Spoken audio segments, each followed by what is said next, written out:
I give myself a cushion of up to £5,000. To remove the wallpaper, we started to see that things would crumble. An extra £2,000 or so added just for that to be changed. There are things that pop up which you can't spot. Welcome everyone to another video. My name is Hago, aka Hags, and today I'll be telling you and showing you around different points of this property bungalow that I've just completed, and what I've learned, as well as what I'd like to share with you to know what to do when it comes to your next refurbishment project, and certain things that I pointed out along the way as well. So we'll start off while we're here in the kitchen, and that is the colour scheme. Not only of the kitchen, but of the flooring, of the tiles, of the bathroom colour, etc. Keep it neutral. You don't need to spend too much time looking around, picking that marble look, picking out that shiny bright colour and all this and that, and spending a fortune on fittings, because at the end of the day, like I've said in previous videos, you can get absolute bargains on kitchens such as this one, which I bought from Howden's for a very good price as well. So just don't spend too much time wasting time looking for things like this to make sure that it's going to be absolutely perfect, because the grey and white is nice. The grey kitchen with the white flooring, whatever style you want, to keep it neutral and you're all good. So now swiveling round to the other side of the kitchen, aka the dining sort of area, it's this window here. Initially, in my first 2 update videos of this property, I was debating whether to keep it or just get rid of it, because of course, as you know, we have one just above the sink over there. So in this instance, I thought, let's keep it. And why I ended up keeping it is not only because it lets that extra bit of lighting into this side of the kitchen, but we already had the opening from a previous window. So why spend that bit of money patching that up when I can spend a bit more money to get an actual window fitted there, which again will make the kitchen look bigger, especially if the kitchen's not the biggest in the world. And of course, this ties into getting ideas from your builder. Let him give you reasons as to why you should keep this, keep that, etc. Because of course, they've done millions of houses, you know, so they know exactly what they're talking about. So now moving on into the hallway area. And why did I move here specifically? It's because of the walls itself. And what do I mean by the walls itself?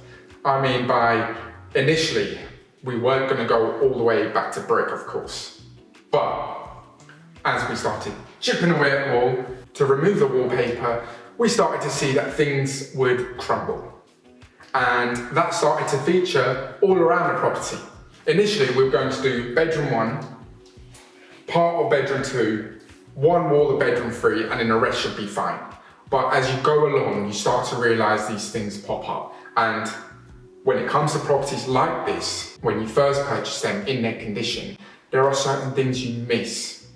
And that's not anyone's fault. That's just life. So that's why when I do purchase these properties, I give myself a cushion of up to £5,000. I know that's still a lot of money, but the condition of these properties, you really need to add that £5,000. This is the only property I've done which added the full £5,000 to, but it was definitely worth it. Whereas my previous 2 only went over budget by about £2,000, £2,000. So really, it's more of a circumstance thing. And this property was in, as you can guess, the worst condition of any property I've purchased. So now, moving on into the bedroom. Why have I come here specifically? Above this bay window here, we had a problem which, again, we didn't see.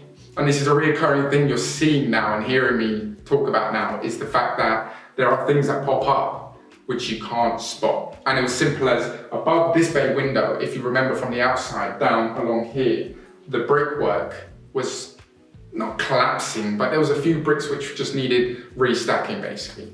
And initially, I thought, as anyone would, it's the window, because it was an old window, it needed fixing basically. But little did we realize, once we took the ceiling off, we saw just above there was actual blocks, building blocks, which is perfectly fine, but there was nothing supporting it. And this of course meant an extra £2,000 or so added just for that to be changed to wood paneling. Again, you'll see in front of me. So again, this ties back to add some cushion onto your refurb. And another great tip I would like to give you, speak to the estate agent that actually sold this property to you, whether you're renting it out or you're going to flip this property. Why? Because the estate agent knows the layout of the property. They have a good understanding, of course, of other properties around the area, and hopefully they would have sold things similar to your property, which my agent has done, which is brilliant. So there are questions you can ask them, such as colour schemes. What are people looking for? Demographic can be varied. You can get an older demographic purchasing this property. You can have people who are downsizing coming into the bungalow like this. So there's all these factors that you have to consider when it comes to these things. So I hope you enjoyed this video about all the little things that I pointed out, but just make sure that when you do buy a doer-upper, it's not as easy as you think when it comes to the refurb side of things, especially when there's more things to do than not. So let me know down below what you think. I will, of course, be doing a cost of this breakdown refurb, so stay tuned for that as well. But there we have it. I've been Hagop, aka Hags. Don't forget the name, and I'll catch you in the next video.